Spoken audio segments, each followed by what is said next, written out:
څه کول پکار دي لنډ تیر کال په پرتله باندې اوس دا کم کال چې شروع کېږي انشاءالله سبا څه کول موږ تاسو ته پکار دي اول خبره ده التعهد امام الله بالقيام باداء الواجبات اوله خبره نن دا وکړه چې رب العالمین تیر کال قرآن تیر شو ما به ډېر تاوان وکړو دا عهد ایمان بیا تازه کوم رب العالمین چې کوم واجبات ستا په ما باندې دي او تا په ما باندې ایښي دي الله زه به ورته تیار یم ورځني واجبات ته متوجه 5 وخت مونږ دی په پابندۍ سره کوه تیر کال کې د نقصان کو د اړې د مزدوري د غفلت د چای د ډوډۍ د یارۍ د دوستانه د چکرې دي هغه هر څه پرېږده د نن د اراده وکړه چې راتلونکي کار به زه بالکل د الله د مونځ ته بالکل زه تیار یم او جماعت سره به یې کوم ځان کې بدلون نه راوله څنګه چې کال بدل شو ځان هم بدل کړه ځان مثبت طرف ته بوځه د الله سره تعلق طرف ته یې بوځه ناول عهد د الله سره دا وکړه او دویم دا چې الالتزام بقراءة الأوردة ورځنی چې کوم زموږ استاسو دعاګانې دي معاشرت ډېره لرې پاتې ده کومې دعاګانې دي کوم اذکار دا ویل پکار دي موږ او تاسو په ورځ کې څو پیره باتون ته ځو څوک د باتون ته تک دعا وي او د زما دعا څوک یې تاسو کې وته اوچته کوي اللهم اني اعوذ بك من الخبث والخبث څوک یې وایي تاسو څو پیره لیټرین ته ځو موږ او تاسو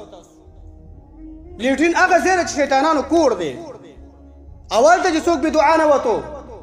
هلته به شیطانان به ډول وی ډول نو څه به د شیطان نه موږ تاسو خلاص کله چې راوځي کومه دعا تاسو کې یاده ده الا ماشاءالله یو څو کسان چې راوځي کومه دعا تاسو کې یاد ده چې کوم لیټرین کوم راوتو وخت دعا ده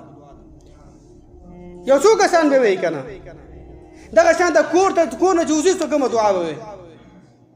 یو څو کسان به وایي دا زده کوي مؤمنانو تیر کال کې دې نه وه زده کړې شپېتو کالو کې دې اوس یې زده کړه تا سره مهلت دی الله یو چانس موقع تاسو درکړه کومې دعاګانې چې ورځني ژوند کې کومې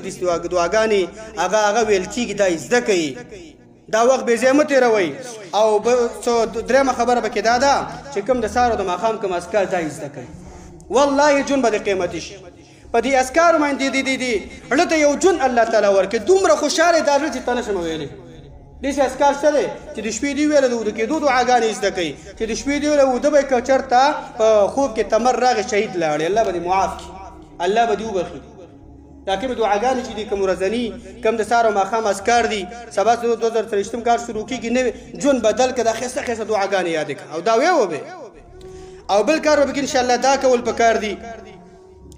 چې میاشت رمضان تیر شوی دی راتلونکي میاشت رمضان تقریبا 2.5 میاشتې وروسته انشاءالله دی الله دې موږ تاسو ته ورسوي تیر کال کې چې کوم رمضان تیر شو په هغې کې ما او تا نه ډېر نقصانات شوي دي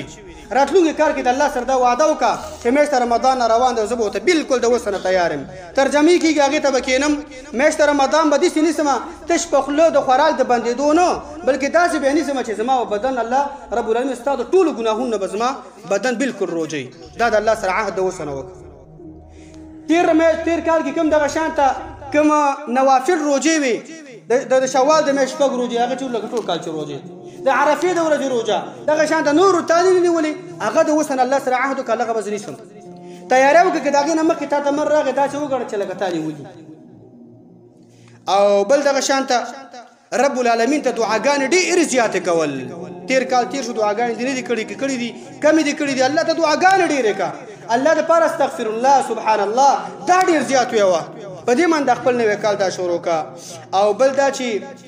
تیر کال کې د غریب د کور دروازه تا ټک ټک کړې نه وه د وس مطابق د غریبانو محتاج سره د مدد نه وکړې راتلونکی کال په دې باندې شروع کا چې 10 روپۍ 15 روپۍ 50 روپۍ 100 روپۍ یو غریب سره به یو ډوډۍ دغه شان د ګاونډي سره کومک کول دا به انشاءالله کوو دې باندې به موږ تاسو نوی کال شروع کوو اخري خبره ده التعمق بأمور الدين وتعليمه وعدم تجاهله دا ډېره مهمه خبره ده چې ګوره دین کې ورنوځه د دین په پوهه کې ورنوځه دا مه وایه چې